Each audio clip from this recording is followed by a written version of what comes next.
Let's get into it. Yeah, you're going to have to bring it, James, this week. I let us down.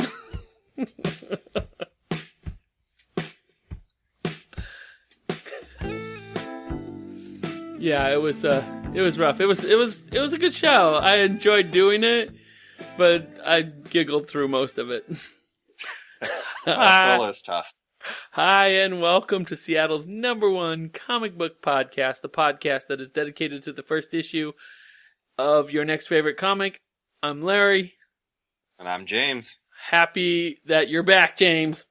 Yeah, well, good to be back, Larry. It's been too long. It has been too long, and we picked up right where we left off.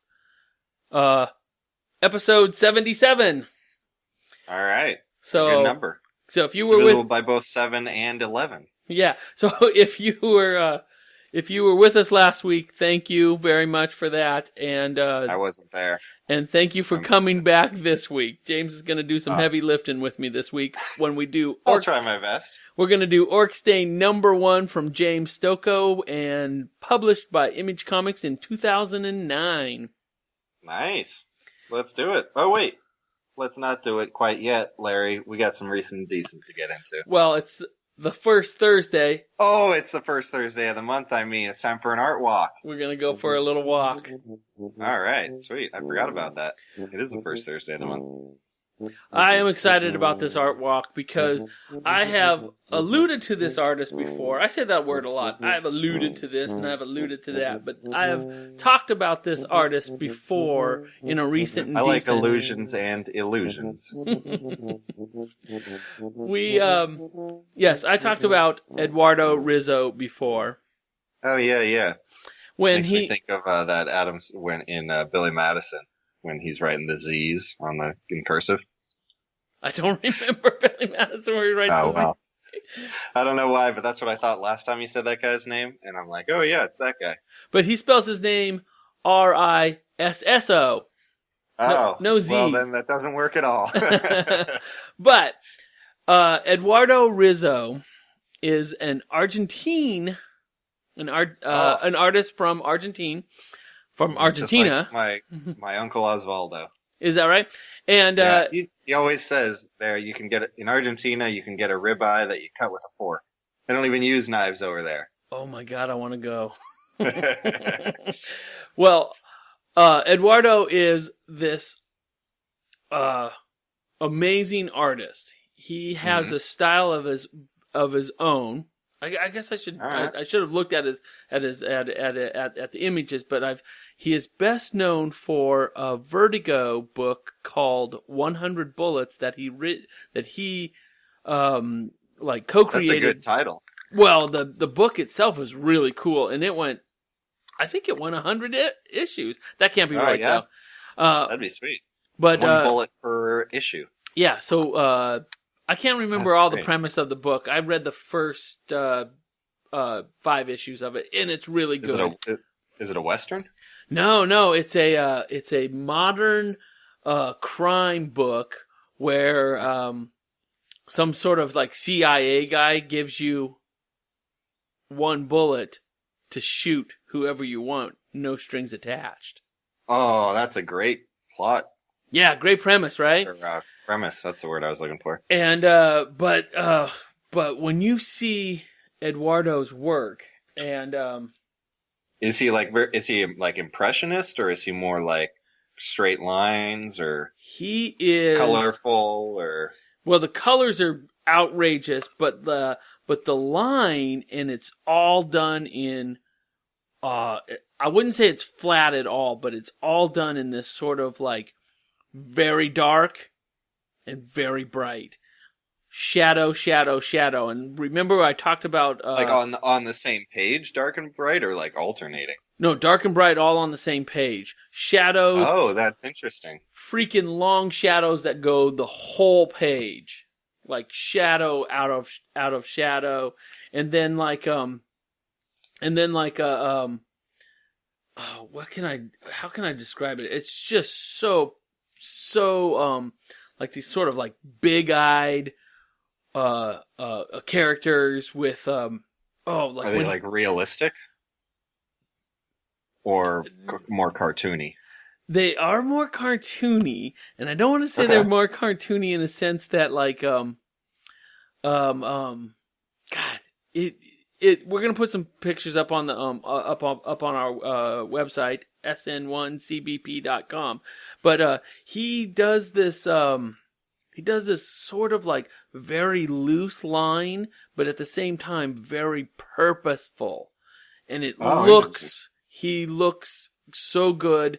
Eduardo Rizzo knows what he's doing, and the book that I was thinking about most recently, and I talked about it on a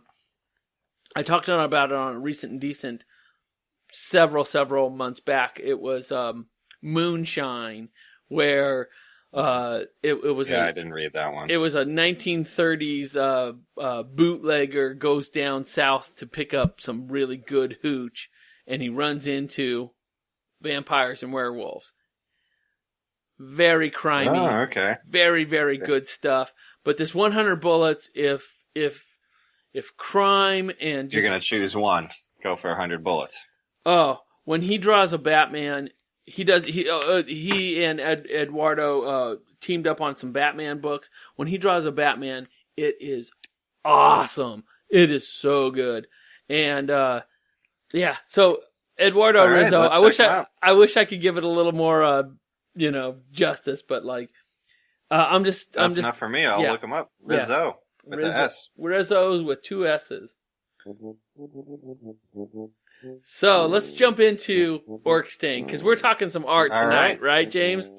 Yeah, definitely the art is leading this comic. Like, there's a lot of pages with no dialogue. The art is full in the page, like every square centimeter taken in. I mean, even just the cover, I guess we can start there. You know, we got our main character with kind of like an emo haircut, and he's like a blue creature, but pretty humanoid. And he's got like, bluish skin, but he's wearing like a vest and some weird like headgear. He's got some strange headgear too.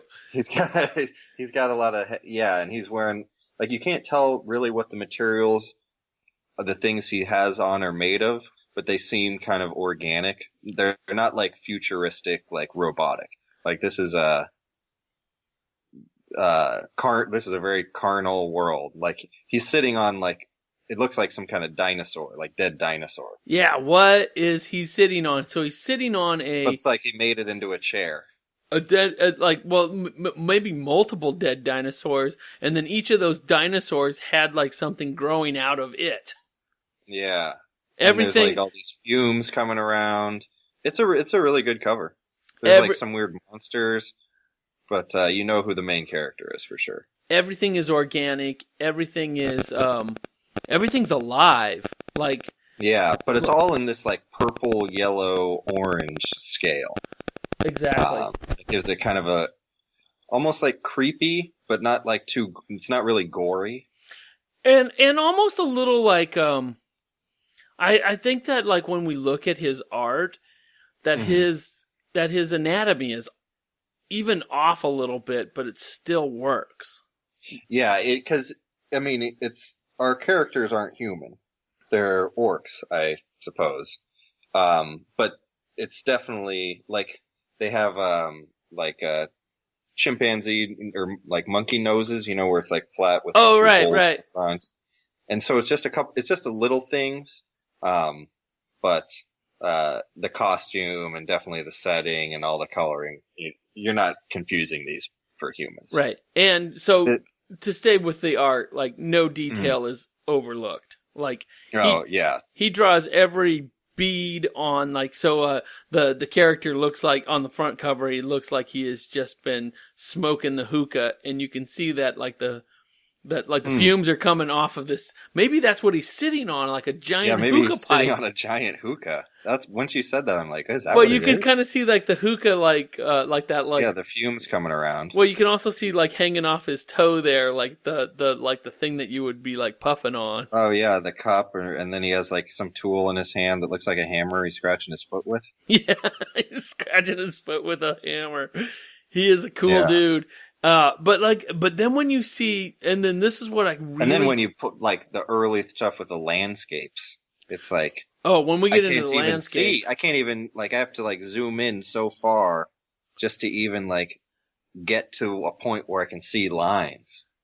Like, it's so dense. It's like when you see a Where's Waldo, and you're like, this whole thing is full of things to look at. This whole page is full of things to look at. I'm still looking at the cover because I'm also enjoying the fact that now the image logo is stamped on there from a machine. It looks like it came out of like, don't mess with our logo. But everything else is drawn. The number 1, the $2.99 original price, the Orc Stain is the letters. On the title. It's all drawn. He did it. And then like he kind of like there's no straight lines. Yeah, he kind of goofed a little bit with the shading on some of like the fumes going off. Like you could see it's almost like stained with like just like a quick, like maybe like his pen was running out of ink when he was doing some of the shading. It looks so somehow good. it's really like precise, but it's still rough. Right. That's a great way to describe this art. Precise with a rough edge. And then like you turn into the title page, more art. Mm-hmm. There's like a giant gaping mouth opening up underneath all of or over the top of all of the title stuff created by, written by, drawn by, colored by James Stokoe. Yep. Very cool. The fact that he colored this was very impressive to me. Yeah, and he does such a good job. I love those greens. He does a really good job coloring it, and because it stays within a tone that gives it this otherworldly, like. Larry, did you feel like this was a post-apocalyptic Earth or another planet? I felt like this is post-apocalyptic Earth, but and you get that and you only get that because they give you that in the first page, but they do. We're probably going to drift away from the story because the story is, I'm not going to say one note. I'd say it's one note. Okay, I would go that far too. Yeah. It's a little one note, but it's pretty weak. He sets up the story in a paragraph above some beautiful art. Yeah. So this art, again, we're going to get right back into it, is like this, it looks like I don't know, like a savage with like a sword, with like a staff in one hand and like a meat cleaver that has different bias on it. So there's like a half, it's just like a big chunk of metal, but the chunk of metal even looks like it's alive because if you look at the handle, it has like detailing in the handles, like there's detail everywhere. Really. I mean, you can't even. And it's all things that's like, he does a really good job of making it alien, but still human enough. Like, it's not a weapon I've ever seen. They're not clothes I've ever seen. They look like they're of whatever this world is, but I get that it's a weapon. Like, it's close enough that it's like, it's familiar. Right. So there's a sharp blade on this, like, living thing that he could be like slicing you in half in, and it's just like some creature that has definitely. Oh, sorry. Oh, he has nothing to do with the story. That's not the high. Yeah, it's just like the first page of like an introduction. Like he almost looks like an action figure sitting on a pedestal. It's so cool standing. Yeah, he does a really good job of also making everything look like it's not a robotic futuristic world. It's like everything is made out of bones and sticks and body parts. Right. And then and that paragraph really sums up the whole story. The orcs have taken over the world. There are different each orc takes over a different part of the world. It's just like the regular world. We're just beating each other up and then like finding regular footing world, here, really. finding footing there, finding footing here, and then and it's just like regular world, except everything has a orc name. Yeah. So one of my pet peeves, but we need to get through that. Yeah, you got to get through that. But there is one orc that stands above him, and it's the Orc Czar. Yeah. Dumb he looks name. pretty cool.